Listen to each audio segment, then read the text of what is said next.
Marlène et Jean-Claude sommes très heureux de te présenter une émission très spéciale afin de comprendre les faits d'actualité. Merci pour ta fidélité. Merci une fois de plus de nous recevoir. Merci de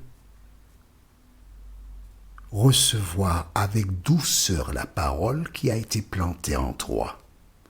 Aujourd'hui, notre thème est l'appel de Dieu. Nous avons une seule référence.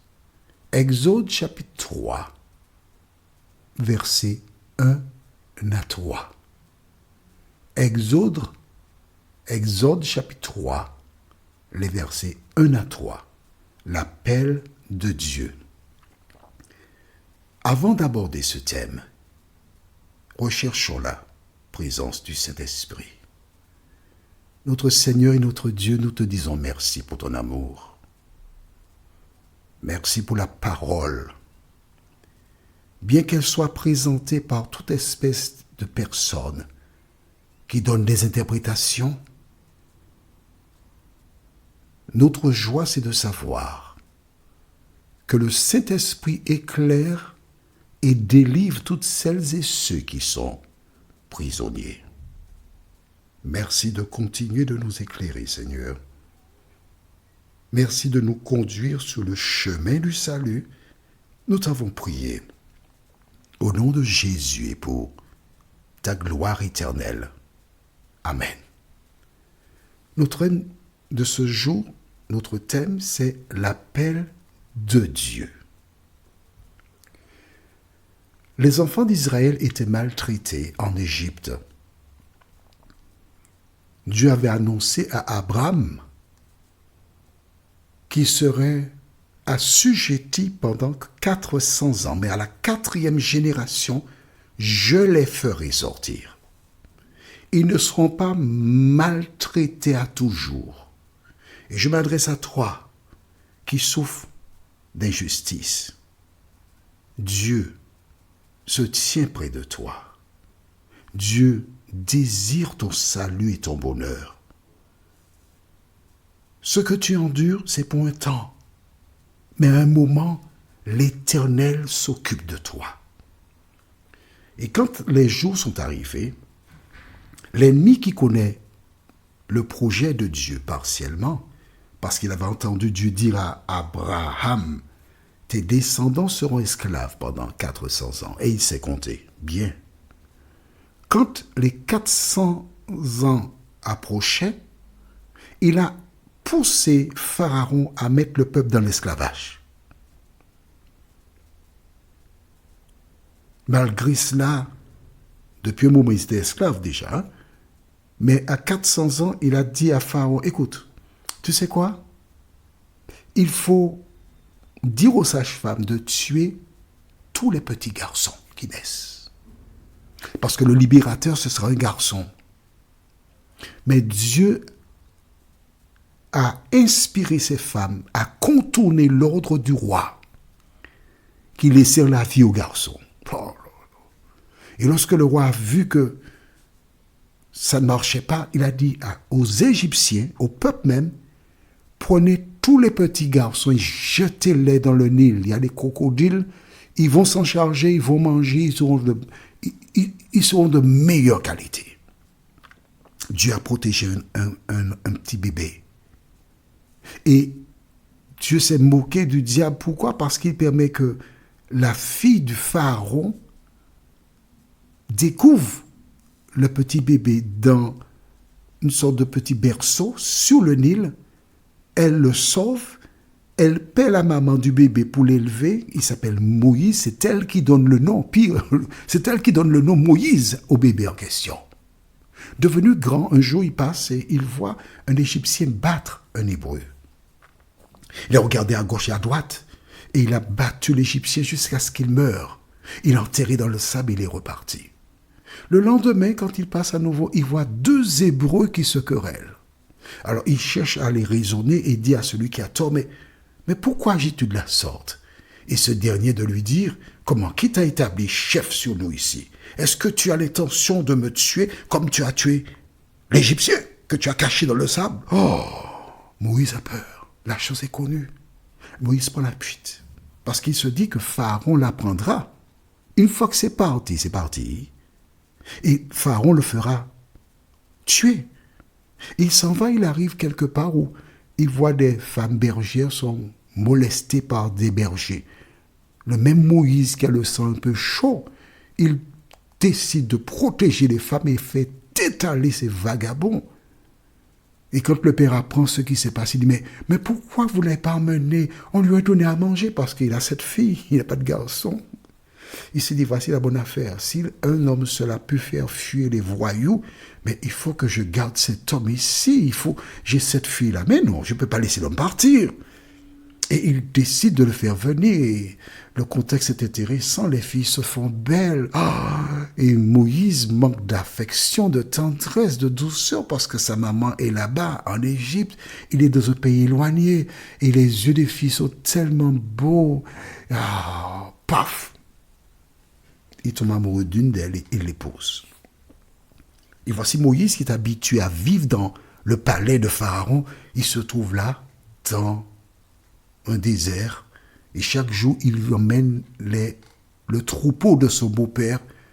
Et chaque jour, il entend que rien que mais. Il n'est pas au mois de mai. Et tandis qu'il se trouve là un jour, après 39 ans, 364 jours, le 305e jour, quelque chose se passe. Lisons cela plutôt dans le livre d'Exode, chapitre 3. Exode, chapitre 3, deuxième livre de la Bible. Et nous lisons à partir du verset 1. Moïse faisait paître le troupeau de Jéthro, son beau-père, près de Madian, et il mena le troupeau derrière le désert, et vint à la montagne de Dieu, à Horeb. L'ange de l'Éternel lui apparut dans une flamme de feu au milieu d'un buisson. Moïse regarda, et voici le buisson était tout en feu, et le buisson ne se consumait point. Moïse dit, « Je veux me détourner pour voir quelle est cette grande vision et pourquoi le buisson ne se consume point. » Arrêtons-nous ici. Qui est Moïse? Un déporté, un fuyard, un assassin, un individu qui est recherché. Et si c'était aux États-Unis, on dirait il est wanted, recherché.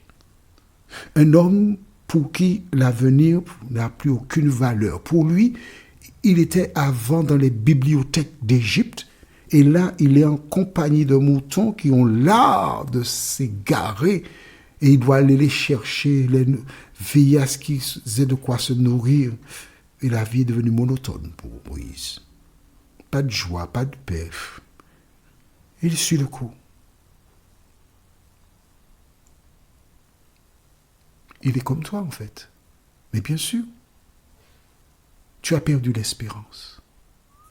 Tu rencontres des problèmes, des soucis. Tu te sens abandonné, seul. Ceux à qui tu as fait du bien se sont retournés contre toi. Et tu attends tranquillement que la mort vienne te chercher. Sauf que Dieu a un plan pour toi. Il a permis que quelqu'un t'envoie cet audio pour te dire, ma fille, mon fils, je t'aime. Rien n'est figé. Rien n'est perdu. Tant que tu es en vie, tu ne dois pas te décourager. Tu dois garder la foi.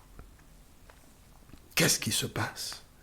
Il n'a jamais vu un tel brasier et les feuilles deviennent de plus en plus vertes. Généralement, lorsque le feu prend dans un buisson, les feuilles commencent à devenir une petite couleur marron parce qu'elles brûlent.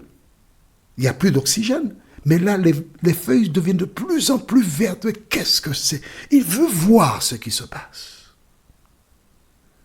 Veux-tu voir ce que Jésus veut faire dans ta vie?